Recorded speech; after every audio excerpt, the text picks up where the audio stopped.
And I ended up putting 2 fractures in an ankle, 20 fractures in my knee. That threw me in a unit, broke my wrist, and got a nerve disease that spread body-wide from there. They were going after her for 8 to 10 for assault with intent, and she pled out to a year and a half in state. But that's got to definitely be my absolute worst, because that ended that career. I was not able, because of that nerve disease, I could not return to active duty. Oh my gosh. And that was while you were with the sheriff's department? Yes. You're listening to Process Server Daily, the show where hustle meets strategy in the high-stakes world of process serving. From elite pros to the new servers taking massive action, these are the voices of a rising industry. Hosted by the founder of 123 Legal Support, Mighty Mike Reid. This is your backstage pass to building a profitable process serving empire. Let's get into it.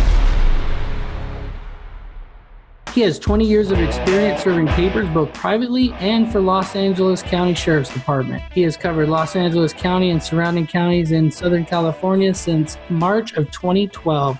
Dave Luce, welcome to the show. Thanks, Mike. Glad to be here. Awesome, Dave. Tell us a little bit about yourself and how you got started in the industry. Well, I started serving papers in 1996. What had happened is the company I was working for, the Northridge earthquake happened, and basically imploded our office in the owner's house. And so that business went away. And I was in the bar one night and talking to one of my high school friends who had an attorney service.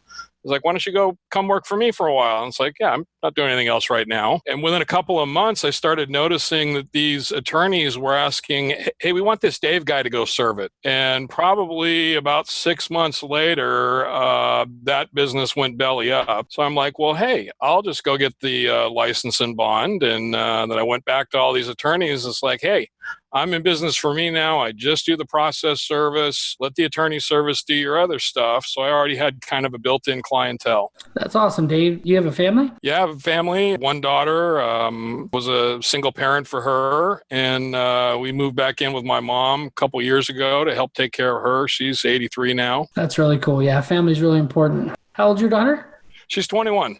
Wow, that's cool. Adult kids. I look forward to that day. Yeah. Cherish the time now. Yeah, that's what I hear. So, Dave, there's a reason why you're on the show. You have a lot going on. You're, I watch you on Facebook and the different things, hearing your posts about the different awards that you've won and things like that. So I'm really excited to hear your story. Lots of good stories I'm sure that you have, but we always start here over Daily. We start with your worst experience working in the field. Tell us a little bit about that. My worst experience definitely has to be with the sheriff's department. In 2003, I was serving a criminal subpoena on a lady for probably the 300th time in 3 years. And she sicked her 70-pound chow on me. And I ended up putting 2 fractures in an ankle, 20 fractures in my knee. That threw me in a unit, broke my wrist, and got a nerve disease that spread body-wide from there.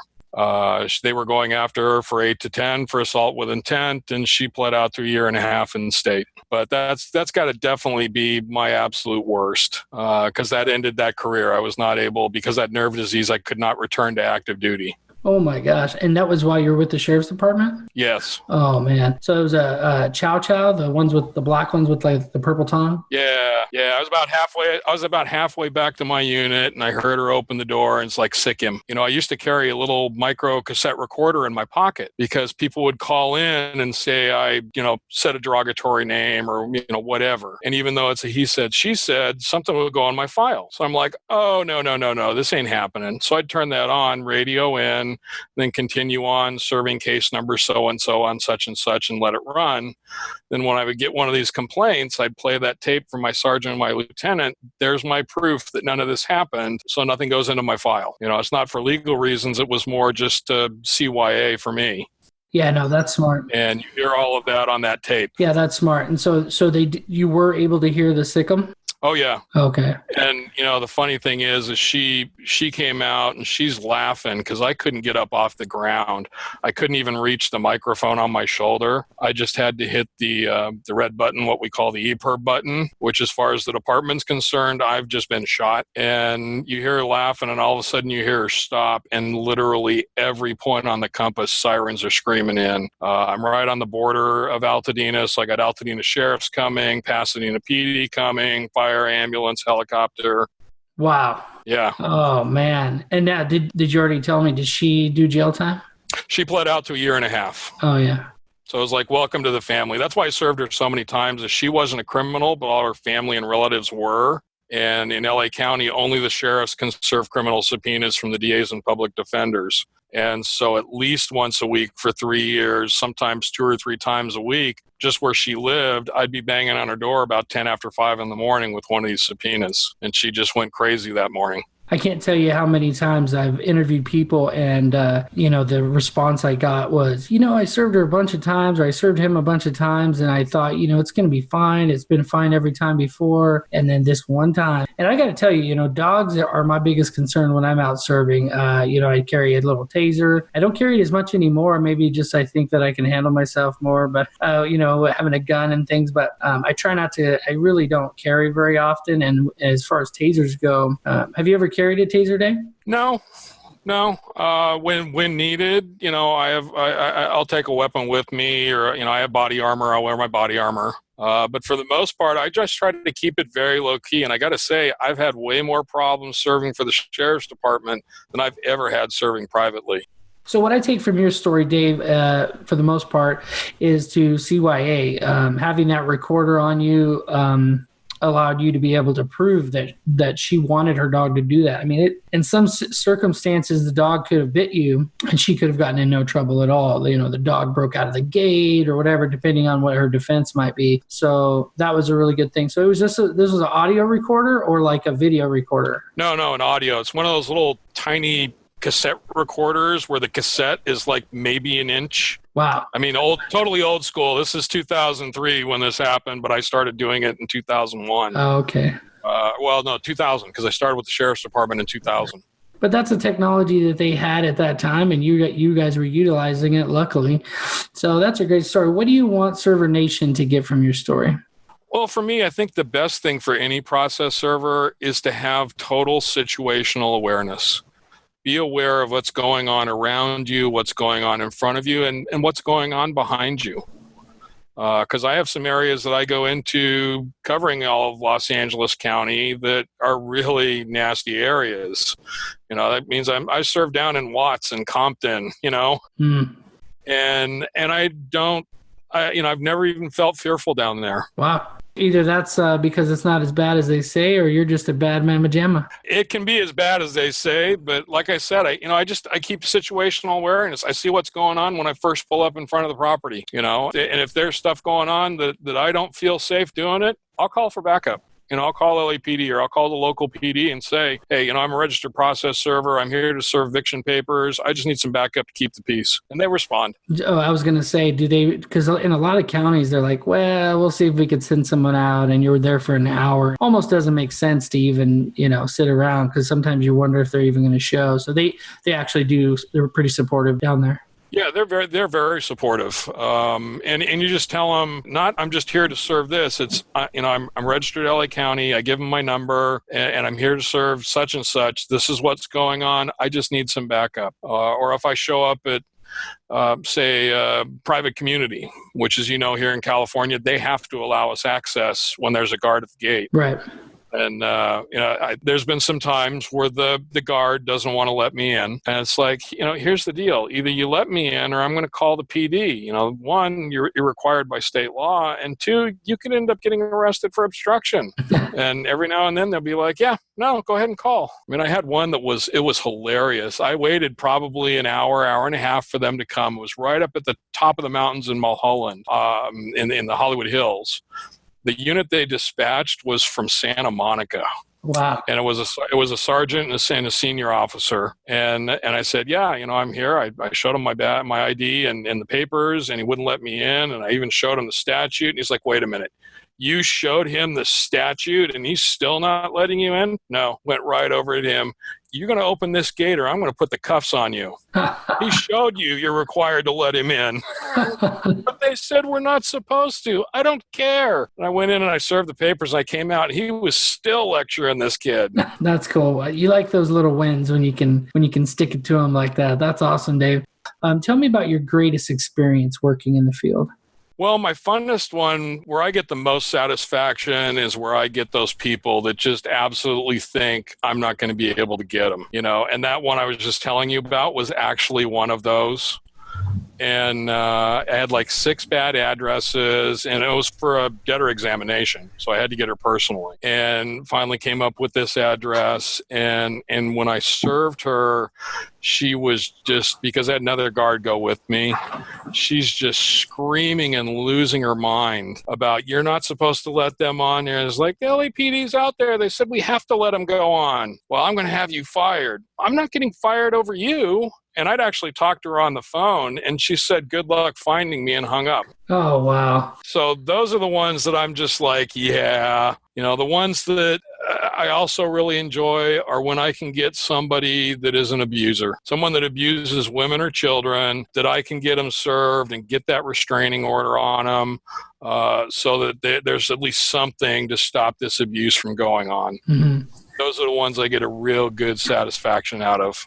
Those are good ones. So, Dave, I got to call you out on this one, man. I know that you have a story in your back pocket that you call the greatest story of all time. We got to hear it.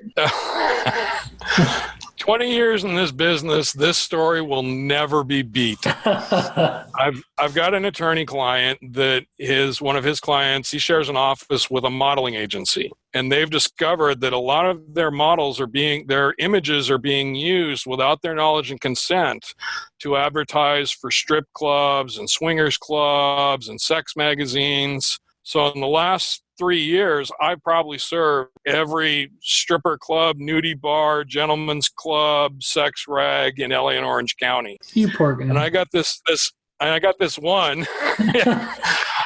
I got this one, and it was for a swingers club down by USC campus. And I, my family knows what I'm doing. And when I get an amusing one, I'd be like, oh, well, this ought to be interesting. And I told my daughter. And so she actually looked the place up, and I was out in the field, and she called me, and she's like, Dad, guess what? Guess what night it is at that place you're going? I don't know. What night is it?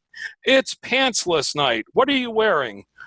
I'm not there to participate. I'm wearing my pants, of course. So I get there, and while I'm waiting for the owner to come out, this big white limousine, stretch limo, pulls up, and this fine woman, I mean a perfect 10, gets out of the car holding a dog leash. And I think, well, it's going to be like a little Pomeranian or something come out of the car. No, this guy comes out of the car wearing a leather hood and no top and assless chaps. So I start laughing, and this guy goes running up to me till he gets to the end of the dog leash, and it's like, eek! And now I'm busting a gut. I can hardly stand. I'm laughing so hard. He's like, officer, I want your badge number. I'm reporting you to your supervisor. It's like, good luck with that. I own the company. Besides that, you're the one on the end of a dog collar wearing a leather hood and ashless chaps. You earned the laugh. Oh, man, that must have been quite an experience. It was funny. Like I said, 20 years in this business, that story will never be beat. I don't think. I'm going to put it on the show notes, and we're going to see as time goes on. Quick break from the episode to tell you about something that's changing the game for process servers across the country. It's called Mighty Process Servers. And yeah, you can join absolutely free. Inside, you'll get full access to every course, every download, and the educational tools that we use to help process servers build profitable companies. We meet every Tuesday at 1 p.m. Eastern for our live Mighty Mastermind call. Come join the conversation. You can connect with other professionals, post on the discussion board, direct message members, and become part of one of the most engaged communities for process servers. Don't wait. Go to mightyprocessserver.com and join today. Those who get verified get listed and start bidding on jobs same day. Now, let's get back to the show.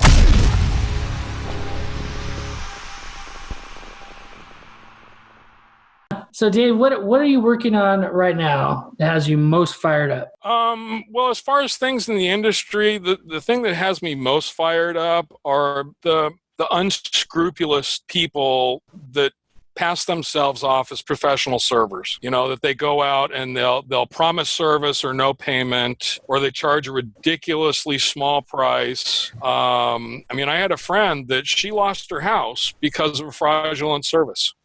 And she contacted me. She was in the middle of a refi on her house and got notice that the house had been foreclosed and auctioned off, and they had 30 days to leave. So she called me, and I said, well, first thing you got to do is you got to get in that file and look at that proof of service, because of your schedule, you're all over the place. And if you can prove you were not there and it says personal service, you've got a case. So they've got a huge lawsuit going against the process server, the attorney service, the attorneys, and the bank. But because it was already sold in auction, she has no prayer of getting this house back. And she was really devastated because 3 of her 5 kids were home birthed in that house. That's terrible. I experienced that same situation with a lot of the unlawful detainers I do in mobile home parks. A lot of times the mobile home park people are, they do the eviction. I've actually done an eviction on a friend of mine because they were saying she was a nuisance. I told her, you need to get an attorney, and she waited too long till the last minute, and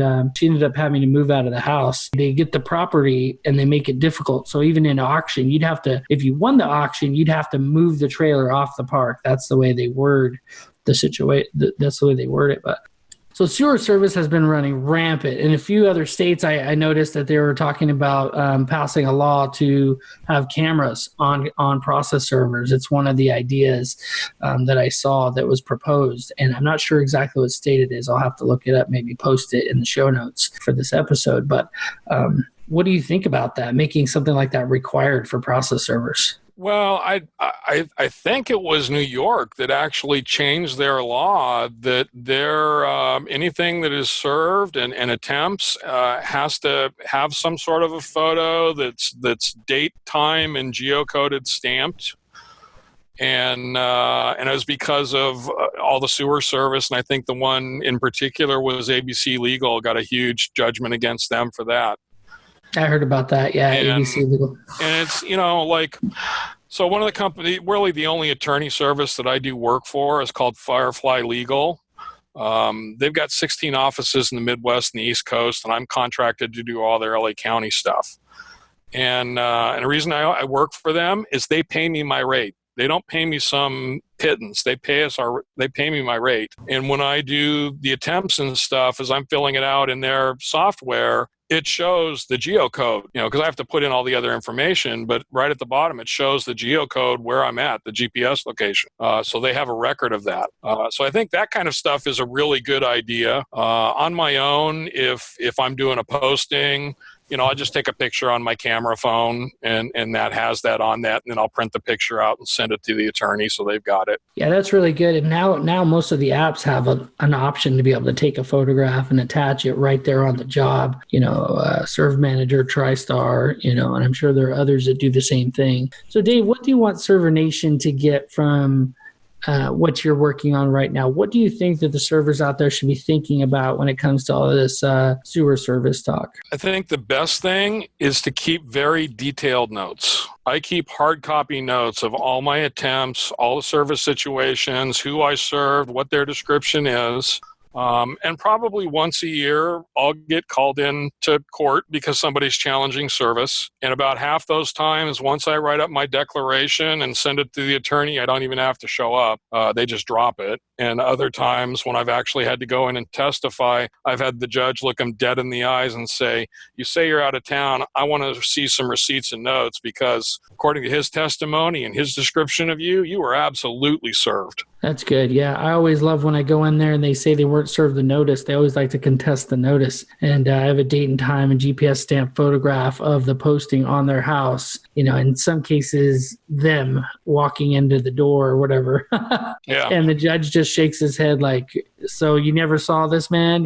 Come on. I mean, another thing that I also do when I have to do a mailing is I send my clients back the receipt that shows that at this post office on this date at this time to this city and this zip code, there was a letter sent. So that's further back up that the mailing went. Now, are you talking about the certification, or you just put them as the return address? No, when you do a posting and mailing, Yeah. or when you do a subserve and have to mail the copy. Oh, the certified, yeah. Where I have to put on the proof of service. I mail a copy on this date from this location to the address where we're served.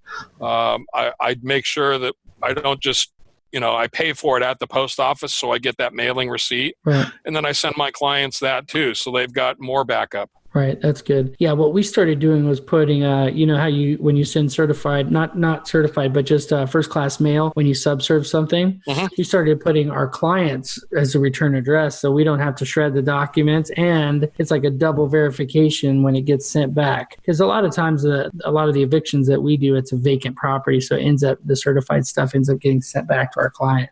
What is your favorite skip trace tactic? My favorite tactic is to definitely find out where they were before. Get whatever information that I can from the client first, because then that allows me to do a better skip trace.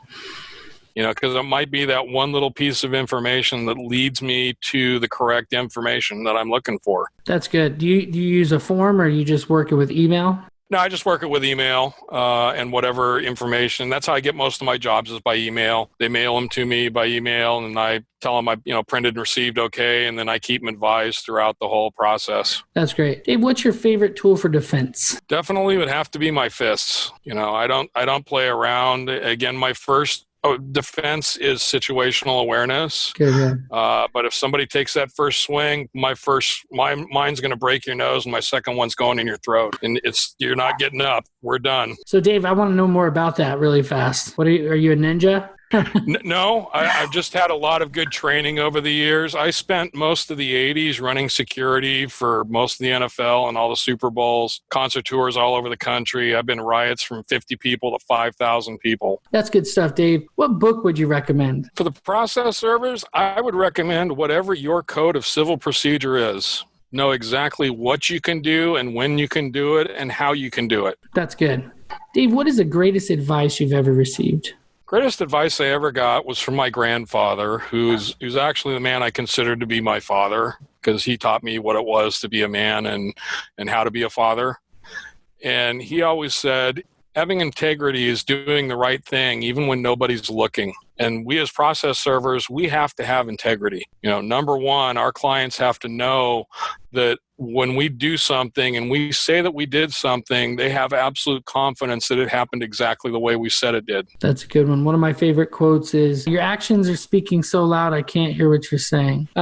Dave, what would you do if you woke up today, had all the same skills and knowledge, had no clients, a smartphone, a car, and only $100, what would you do in the next week? Definitely it would be to get a website, and then take whatever I've got left from that and get some nice flyers printed up. And the way that I got a lot of clients when I first started back in 96 is I would stand out in front of the courthouses, dress nice, and give them my card and a flyer and let them know what I do. And, I picked up a lot of clients like that, especially a lot of those coming out from doing the self-filings for small claims. That's good. I've always said that when I retire, I'm going to go stand in front of the courthouse, and I'm going to have a new company. It's going to be called the Bad News Bear, and I'm just going to have a big bear suit on, and I'm going to stand in front of the courthouse and hand out cards. It'll be a little plastic bear that'll be like, I serve people, and then because you're retired, you can do whatever you want to do when you're retired. Technically, I am retired. This is my retirement job, was to go back into this.